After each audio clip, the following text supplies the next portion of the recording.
Greetings, peeps. Today, something a little different. We are going to connect the dots between the Sasquatch phenomenon and UFOs. First, we're going to start with David Becerra, who runs the Expedition Bigfoot Museum down in Georgia on the east coast of the United States. I had a phone conversation, most interesting one, with him a while back, and he shared with me a couple of Bigfoot accounts that were told to him by people that visit the museum. Bigfoot stories, but not the stories like Pack of Lies Bigfoot tells, where he fabricates the stories while constantly slurping coffee. These are true accounts. These were told to him, told to David by people who swore that these were real accounts. The first one we'll start off with was a family visited the museum, and their grandfather, who I guess was in his late 60s, early 70s, something like that, had an encounter when he was a teenager. And so the rest of the family went to the museum, and David got to sit down and talk with this guy. And he related an account where him and one of his buddies, they had a couple girls with them, and they had like a Scooby-Doo van, you know, one of those vans that were popular, I don't know, back in the 70s, I guess, 80s maybe. And they had gone to like an outlook, a parking, place where people would park in the woods, kind of a secluded area. And the guy was I'm trying to think. They might have been, no, I'm pretty sure there's just two guys. So this guy was leaning up against the van, and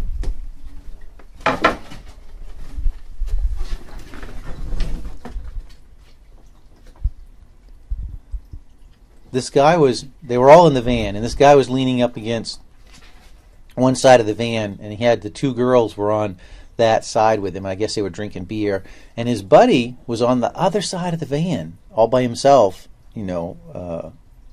sitting up, leaning against the wall of the van.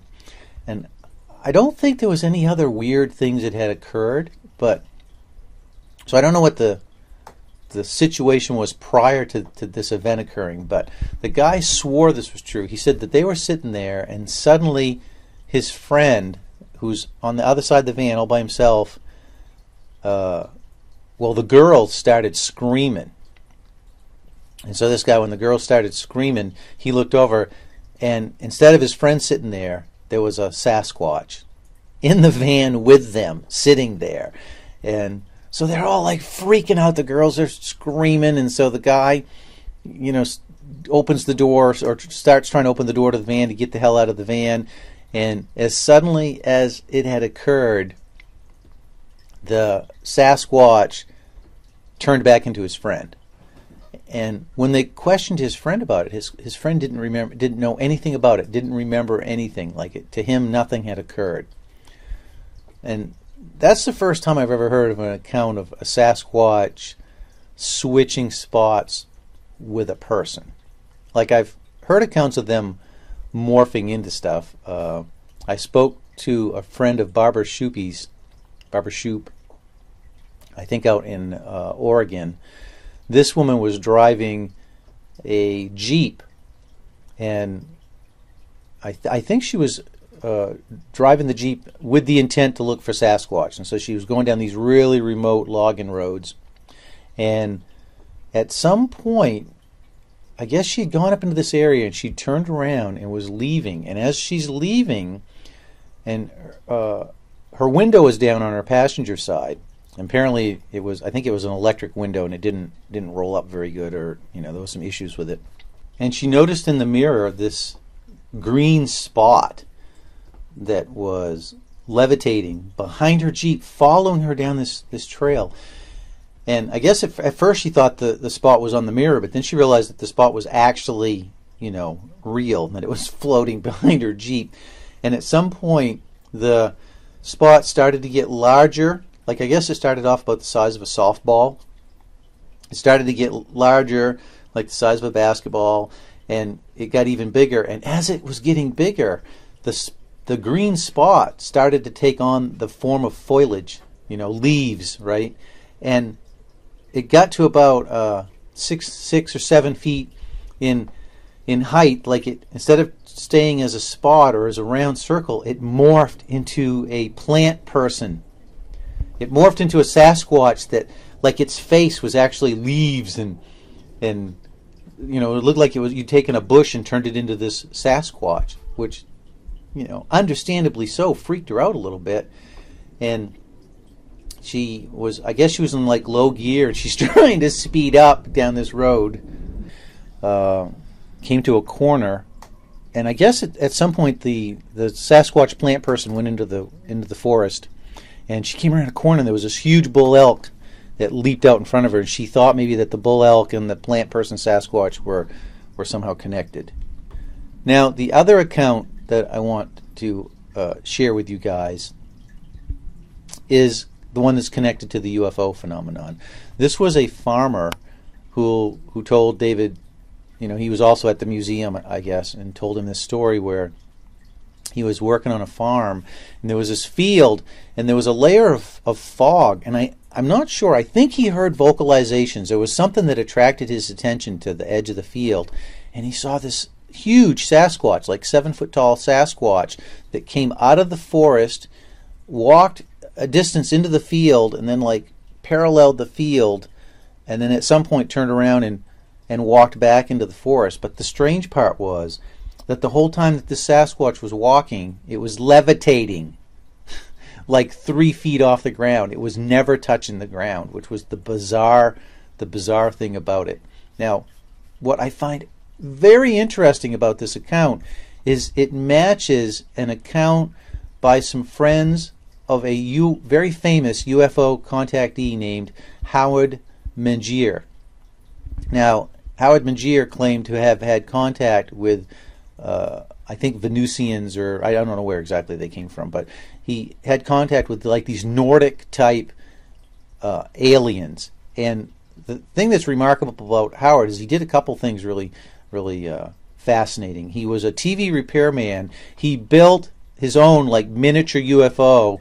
I think he said he put like $50,000 into it. Put all these magnets in it, and this thing would resist the pull of gravity. Like, it was an anti-gravity device. And on its first maiden trip, when he went to fly it, he said the thing took off and just took off out of sight, like flew up in the air, and he didn't have it tethered or anything. And a few days later, he got visited by some FBI agents who claimed they had found the thing like 300 miles from where he had, he was in New Jersey, and the thing went west, but they had recovered the craft. They swore him to secrecy for national security reasons and told him to never build another one of these things. And he also had a number of photographs and videotape that he had taken of UFOs. One of the videos that he took, which the only thing that we have to verify it are some still photos, is he claimed a craft landed, 3 people got out, one of them was a woman, and the woman walked over to him, and as she did, she started like shining really brightly, glowing, and then disappeared. And he said, well, and he spoke to the 2 men that were still outside the craft. He goes, what happened to her? And they said, well, she's inside the craft. So it was almost like it was that they were showing him that they could teleport things. And then the guys, of course, got in the craft and took off. Well, the government supposedly confiscated the video. It wasn't videotape, but like, Super 8 millimeter tape, motion picture tape. But he had some still photos that he had taken too, and he kept the still photos. So we have quite a few still photos that he took of these people that he saw, different UFOs that he managed to take pictures of. And I think there's a picture where he's, him and his wife are standing next to an alien, but oddly enough, the alien just appears as like glowing blob. He wrote at least one book that I'm aware of, and was quite popular. Was on quite a few shows. went to some different like conferences and things of that sort before he died, and people close to him confirmed that he was authentic, that he was a sincere, honest guy, not prone to lying, and that he was telling the truth about these experiences. And it kind of rings true. Like, he's got some good photos, and the whole thing behind the government wanting to suppress, anti-gravity and free energy rings true even today. But what connects this to the UFO phenomenon is that his neighbors, there was a kid at the time, I think he was 15, 16, and there's a movie out where the guy testifies that Howard invited them over to their house. They said, well, tonight, the UFO people might come, so we're going to have a chance to go see them. And they split up into two groups, and this kid went with a girl, and they went down into this ravine, and they saw like a translucent UFO that was blinking lights off and stuff in the ravine. And at some point they went back to the house, and then I think Howard told them, well, they trust you guys. I think we're going to be able to see one of the people. And they went back to this field, and on the far edge of the field, this humanoid figure starts coming towards them and starts walking towards them, but it wasn't walking. It was like gliding, and it was hovering, once again, like 3 feet off the ground. Very much like the Bigfoot that was hovering, story that was told to David Bucara. So I find that fascinating, that there's that connection, and I've said this before, but MUFON claims that 30% of contactees that have claimed to gone inside of UFOs will report hairy hominids, will report that they see Bigfoot. And I'm going to put the link in the description bar of a video I did where, I think it's out of Brazil, where an architect and a judge both observed at close quarters a UFO with like a 7 to 8 foot tall Sasquatch that was standing outside the UFO, and at some point got into the UFO and took off. So while the apers are quick to dismiss the UFO Sasquatch connection, I can attest personally to being on location when we were having Sasquatch activity and also observing UFOs overhead. So there is a connection. As much as the apers want to say that there isn't, there's a lot of evidence to the contrary, and they're only able to dismiss this out of hand by ignoring a good portion of the data, by putting that filter in place to support their preconceived notions of what Sasquatch should be.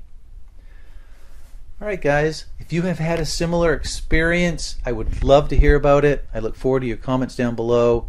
I'm going to have a couple links in the description bar for you guys to follow. And you know the deal. If you like this video, I appreciate a thumbs up. Appreciate you leaving comments. And you know how it goes with social media. Spread this like a virus.